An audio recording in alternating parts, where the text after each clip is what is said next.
السلام علیکم ورحمۃ اللہ وبرکاتہ۔ دوستو، آپ سن رہے ہیں راشد رضا وائس۔ ابلیس کیا تھا اور کیا ہو گیا؟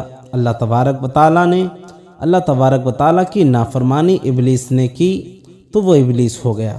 آج بات کرتے ہیں ہم ابلیس کے بارے میں کہ ابلیس کیا تھا اور کیا ہو گیا۔ اگر آپ ہمارے چینل پر نئے ہیں تو ہمارے چینل کو سب سے پہلے سبسکرائب کر کے بیل آئیکن کو ضرور دبا دیں۔ ابلیس، جس کو شیطان کہا جاتا ہے، یہ فرشتہ نہیں تھا بلکہ جن تھا جو آگ سے پیدا ہوا تھا، لیکن یہ فرشتوں کے ساتھ ساتھ ملا جلا رہتا تھا اور دربار خداوندی میں بہت مقرب اور بڑے بڑے بلند درجات و مراتب سے سرفراز تھا۔ حضرت کعب احبار رضی اللہ عنہ کا بیان ہے کہ ابلیس 40,000 برس تک جنت کا خزانچی رہا اور 80,000 برس تک ملائکہ کا ساتھی رہا اور 20,000 برس تک ملائکہ کو وعظ سناتا رہا اور 30,000 برس تک مقربین کا سردار رہا اور 1,000 برس تک روحانیت کے سرداری کے منصب پر رہا اور 14,000 برس تک عرش کا طواف کرتا رہا، اور پہلے آسمان میں اس کا نام عابد اور دوسرے آسمان میں زاہد اور تیسرے آسمان میں عارف اور چوتھے آسمان میں ولی اور پانچویں آسمان میں تقی اور چھٹے آسمان میں خازن اور ساتویں آسمان میں عزازیل تھا۔ لوح محفوظ میں اس کا نام ابلیس لکھا ہوا تھا اور یہ اپنے انجام سے غافل اور خاتمے سے بے خبر تھا۔ لیکن جب اللہ تعالیٰ نے حضرت آدم علیہ السلام کو سجدہ کرنے کا حکم دیا تو ابلیس نے انکار کر دیا اور آدم علیہ السلام کی تحقیر اور اپنی بڑائی کا اظہار کر کے تکبر کیا۔ اسی جرم کی سزا میں خداوند عالم نے اس کو مردود بارگاہ کر کے دونوں جہان میں ملعون فرما دیا اور اس کی پیروی کرنے والوں کو جہنم میں عذاب نار کا سزاوار بنا دیا۔ چنانچہ قرآن مجید میں ارشاد ربانی ہوا جس کا مفہوم ہے کہ فرمایا، کس چیز نے تجھے روکا کہ تو نے سجدہ نہ کیا؟ جب میں نے تجھے حکم دیا تھا تو بولا میں اس سے بہتر ہوں، تو نے مجھے آگ سے بنایا اور اسے مٹی سے بنایا۔ فرمایا تو یہاں سے اتر جا، تجھے نہیں پہچانتا کہ یہاں رہ کر غرور کرے، نکل تو ہے ذلت والوں میں۔ بولا مجھے فرصت دے اس دن تک کہ لوگ اٹھائے جائیں۔ فرمایا تجھے مہلت ہے۔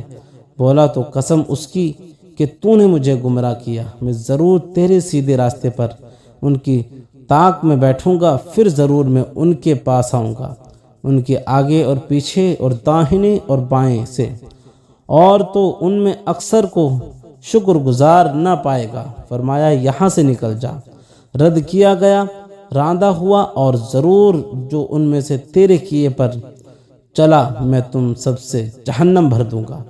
قرآن مجید کے اس عجیب واقعے میں عبرتوں اور نصیحتوں کی بڑی بڑی درخشندہ اور تابندہ تجلیاں ہیں، اس لیے اس واقعے کو خداوند قدوس نے مختلف الفاظ میں اور معتد بیان کے ساتھ قرآن مجید کے 7 مقامات میں بیان فرمایا ہے، یعنی سورہ بقرہ، سورہ احراف اور سورہ حجر اور سورہ بنی اسرائیل، سورہ کہف، سورہ طٰہٰ، سورہ صاد میں اس دل ہلا دینے والے واقعے کا تذکرہ مذکور ہے، جس سے مندرجہ ذیل حقائق کا درس سے ہدایت ملتا ہے۔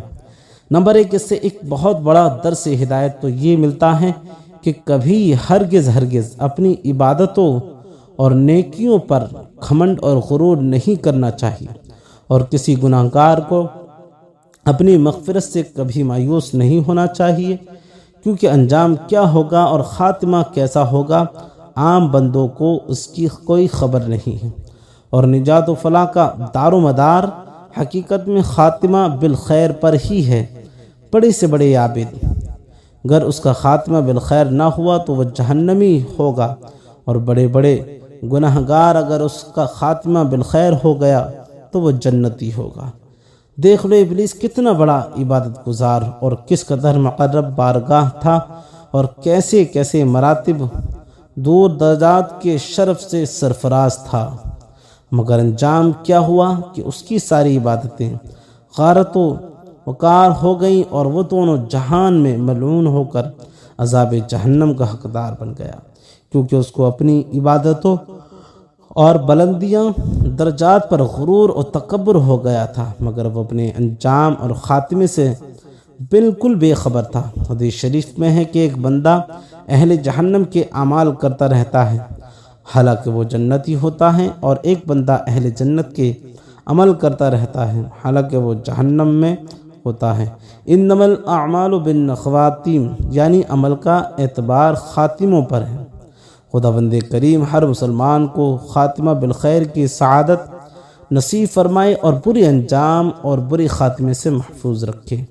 اس سے یہ بھی معلوم ہوا کہ عالم ہو یا جاہل، متقی ہو یا گناہ گار، ہر آدمی کو زندگی بھر شیطان کے وسوسوں سے ہوشیار اور ان کے فریبوں سے بچتے رہنا چاہیے، کیونکہ شیطان نے قسم کھا کر خدا کے حضور میں اعلان کر دیا ہے کہ میں آگے پیچھے اور دائیں بائیں سے وسوسہ ڈال کر تیرے بندوں کو صراط مستقیم سے بہکاتا رہوں گا اور بہت سے بندوں کا خدا کا شکر گزار ہونے سے روک دوں گا۔ نمبر 3، شیطان نے آگے پیچھے اور دائیں بائیں 4 جانبوں سے انسانوں پر حملہ آور ہونے اور وسوسہ ڈالنے کا اعلان کیا۔ اس سے معلوم ہوا کہ اوپر اور نیچے ان دو جانبوں سے شیطان انسانوں پر کبھی حملہ آور نہیں ہوگا اور نہ اوپر نیچے کی جانب سے کوئی وسوسہ ڈال سکے گا۔ لہٰذا اگر کوئی انسان اپنے اوپر یا نیچے کی طرف سے کوئی روشنی یا کوئی بھی حیرت انگیز تعجب خیز چیز دیکھے تو اسے سمجھ لینا چاہیے کہ وہ شیطانی کرتب یا ابلیس کا وسوسہ نہیں ہے، بلکہ اس کو خیر سمجھ کر اس کی جانب متوجہ ہوا اور خداوند قدوس کی طرف سے خیر اور بھلائی کی امید رکھیں۔ تو دوستو، یہ تھا خوبصورت ویڈیو۔ اگر آپ حضرات کو پسند آیا تو ہمارے چینل کو سبسکرائب کر کے بیل آئیکن کو ضرور دبا دیں۔